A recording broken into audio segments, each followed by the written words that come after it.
Assalamualaikum warahmatullahi wabarakatuh. Perkenalkan, nama saya Dwi Nurwahyu, Prodi Pendidikan Administrasi Perkantoran kelas A, Stambuk 2019. Yang saya hormati Ibu Ayu Febriani selaku dosen mata kuliah Pendidikan Pancasila, dan yang saya sayangi teman-teman sekalian. Baiklah, di sini saya akan mempresentasikan hasil mini riset saya yang dimana berjudul Permasalahan Sosial Budaya yang dihadapi bangsa Indonesia dalam memecahkan masalah pada kemiskinan. Adapun yang pertama itu abstrak, yaitu pembangunan suatu negara adalah hal yang paling utama dilakukan untuk mensejahterakan masyarakat. Salah satu hal yang merupakan tolak ukur pembangunan adalah dengan berkurangnya angka pengangguran dan kemiskinan. Kemiskinan adalah suatu keadaan atau fenomena di mana seseorang tidak sanggup memelihara dirinya sendiri sesuai dengan taraf kehidupan kelompok dan juga tidak mampu memanfaatkan tenaga mental maupun fisik dalam kelompok tersebut, dan lingkar kemiskinan itu bakalan terus terjadi. Adapun metode penelitian yang saya gunakan yaitu metode penelitian deskriptif, yang dimana melakukan dengan membuat suatu gambaran keadaan suatu objek dan memfokuskan pada permasalahan yang akan dibahas. Selanjutnya ada latar belakang permasalahan, yang dimana permasalahan yang besar yang sering sekali dihadapi negara adalah masalah kemiskinan. Apalagi di era sekarang, kemiskinan terus bertambah dan pengangguran pastinya juga bertambah. Dengan adanya wabah COVID ini membuat semua serba kesusahan, yang dimana semuanya merasa kekurangan dan tidak meratanya distribusi pendapatan, yang memicu terjadinya ketimpangan pendapatan yang merupakan awal dari munculnya masalah kemiskinan. Adapun penyebab utama keterbelakangan dan kemiskinan masyarakat terjadi yaitu dengan rendahnya taraf hidup, rendahnya rasa tidak percaya diri, dan terbebasnya kebebasan. Adapun aspek tersebut memiliki hubungan yang sangat timbal balik dengan rendahnya taraf hidup disebabkan oleh rendahnya tingkat pendapatan. Rendahnya pendapatan disebabkan oleh rendahnya tingkat produktivitas tenaga kerja, dan juga lingkar kemiskinan, dan interpretasikan sebagai pembentukan modal rendahnya yaitu investasi diakibatkan oleh banyaknya faktor-faktor yang saling berkaitan satu dengan yang lainnya. Adapun permasalahan kemiskinan yang ada di Indonesia, yang pertama, tingkat pendidikan yang sangat rendah merupakan salah satu kebutuhan pokok yang harus dipenuhi setiap orang. Tingkat pendidikan rendah mengakibatkan seseorang yang cenderung mungkin akan kurang memiliki suatu keterampilan ataupun pengetahuan yang cukup dan untuk dunia bisnis ataupun mendirikan suatu bisnis yang paling diutamakan ialah suatu pendidikan. Sebab dengan adanya pendidikan, maka memudahkan kita untuk mengeluarkan pendapat ataupun ide-ide yang akan dikembangkan dalam dunia bisnis. Dalam dunia bisnis ataupun pekerjaan yang lainnya, tidak dengan hanya pendidikan itu menyusahkan diri dalam berkreatif. Oleh karena itu, sering terjadinya tingkat pengangguran yang sangat tinggi dan dapat disimpulkan bahwa inilah menjadi salah satu penyebab kemiskinan terjadi.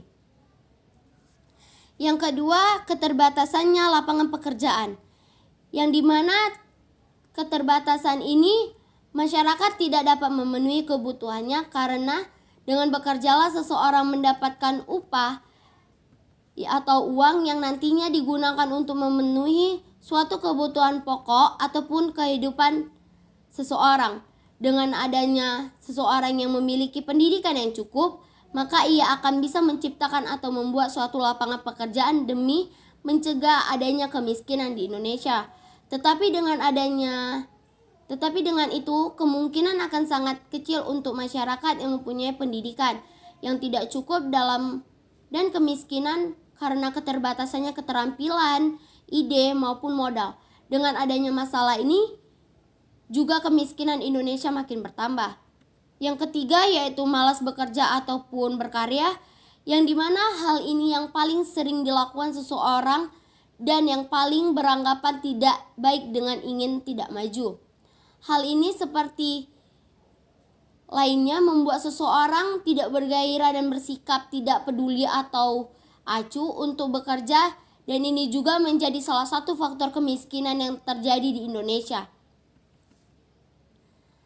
Adapun selanjutnya kebijakan yang diambil dari terjadinya kemiskinan di Indonesia yaitu pertama pada bidang sosial, yang dimana suatu tatanan kehidupan harus diliputi dengan adanya keasusilaan dan ketentraman yang memungkinkan bagi setiap warga negara untuk memenuhi kebutuhan serta menjunjung tinggi hak-hak asasi manusia yang sesuai dengan Pancasila. Dalam bidang sosial ini, dia juga pastinya berhubungan dengan permasalahan pendidikan yang menyebabkan angka kemiskinan di Indonesia terus menaik. Yang kedua yaitu mendorong pertumbuhan yang dimana pertumbuhan ini yang berpihak pada rakyat miskin dan bertujuan mendorong terciptanya dan terfasilitasnya kesempatan berusaha bagi masyarakat atau keluarga miskin, dan membuat program yang memfokuskan kepada pertumbuhan ekonomi seperti dengan menciptakan suatu lapangan pekerjaan yang mampu menyerap banyaknya tenaga kerja sehingga mengurangi angka pengangguran di Indonesia, dan ini juga termasuk kebijakan dalam kemiskinan. Dan yang ketiga yaitu menjaga stabilitasnya harga barang atau bahan pokok, yang dimana memfokuskan program yang bertujuan menjamin daya beli masyarakat miskin atau keluarga miskin untuk memenuhi suatu kebutuhan pokok utama dan mampu memenuhi kebutuhan-kebutuhan lainnya. Adapun subtema solusi yaitu yang pertama, optimalisasi atau peranan pendidik dalam kemiskinan yang terjadi di Indonesia. Yang pertama itu optimalisasi peran pendidikan, yang dimana dalam kemiskinan yang terjadi di Indonesia, peran pendidikan yang dibatasi. Mengapa demikian? Karena kemerdekaan terpasung karena sistem politik yang dimana rakyat banyak tidak mempunyai kesempatan untuk mengembangkan potensi ataupun kemampuan yang dimiliki rakyat, sehingga pendidikan masih dibatasi pada saat kemerdekaan. Untuk saat ini, cara mengoptimalkan peran pendidikan dalam kemiskinan yang terjadi di Indonesia yaitu dengan cara tetap belajar di rumah walaupun situasi dalam keadaan mencekam.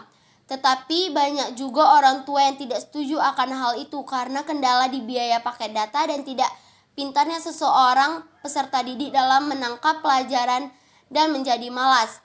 Tetapi cara pengoptimalannya dengan cara yang lain yaitu membuat para siswa masuk sekolah setidaknya 3 kali dalam seminggu, sehingga orang tua tidak terbebani dan siswa mampu menangkap pelajaran yang diberikan.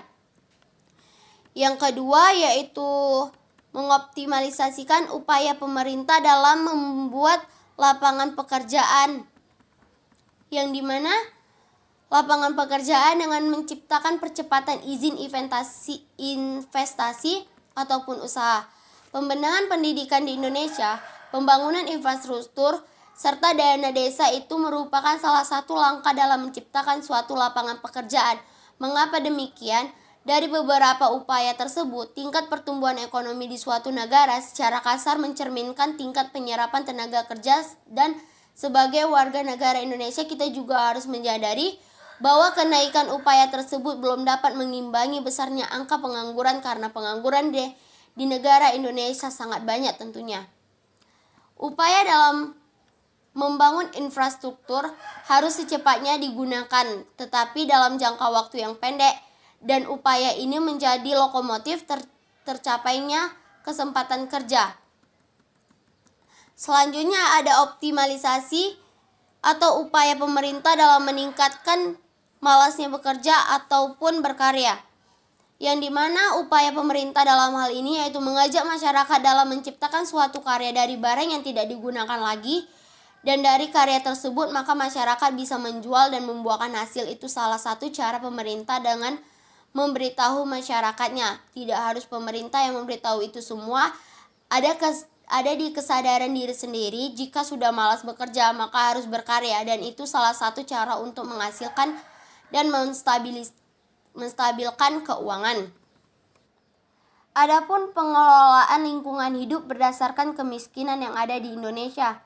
Kemiskinan di lingkungan menjadi dua fenomena yang sulit dipisahkan, sehingga membahas keduanya menjadi suatu topik yang seolah tidak pernah selesai untuk dibahas. Lingkungan hidup merupakan kesatuan ruang yang dengan semua benda, daya, keadaan, dan makhluk hidup. Adapun kebijakan pembangunan berkelanjutan tanpa strategi pengurangan kemiskinan akan menemui kegagalan. Masalah yang penting dalam pembangunan ini adalah bagaimana penggunaan lahan dengan sebaik-baiknya. Pengentasan kemiskinan di lingkungan merupakan masalah pembangunan yang sangat kompleks dan mempunyai suatu dimensi tentang lokal. Kerusakan lingkungan dan kemiskinan jika terjadi terus-menerus maka akan menimbulkan berbagai permasalahan yang lebih erat dalam kehidupan manusia, yang dimana dapat menjadi bencana seperti kelaparan, kesulitan dalam pemenuhan air bersih, dan kegangguan kesehatan. Adapun kesimpulan yang dapat saya ambil yaitu kemiskinan merupakan suatu kondisi yang ditolak oleh manusia, tetapi dengan adanya kenyataan sulit untuk dihindari berdasarkan pengalaman yang terjadi bahwa selama ini bangsa Indonesia belum pernah terbebas dari kemiskinan. Pemerintah di era Orde Baru menggunakan pendekatan top-down dan melaksanakan suatu program pembangunan masyarakat hanya sebagai objek pembangunan, sehingga mematikan segala potensi dan kreativitas yang dimiliki oleh masyarakat, dan akhirnya kesenjangan semakin lebar antara masyarakat yang miskin dan yang kaya. Berbagai upaya yang dilakukan oleh pemerintah untuk menanggulangi kemiskinan, tetapi strategi yang dianggap paling tepat untuk mengurangi angka kemiskinan dengan melalui strategi pemberdayaan kepada masyarakat miskin. Melalui itu maka masyarakat miskin dapat berpartisipasi dengan pengentasan kemiskinan dan menjadikan salah satu solusi dan akan mampu melakukan apa saja termasuk ancaman terhadap lingkungan hanya sekadar untuk memenuhi kebutuhan yang paling pokok saja. Sekian hasil presentasi saya tentang hasil mini riset saya. Lebih dan kurangnya saya mohon maaf. Kepada dosen saya berterima kasih dan kepada Allah saya mohon ampun. Wabillahi taufiq walhidayah. Assalamualaikum warahmatullahi wabarakatuh.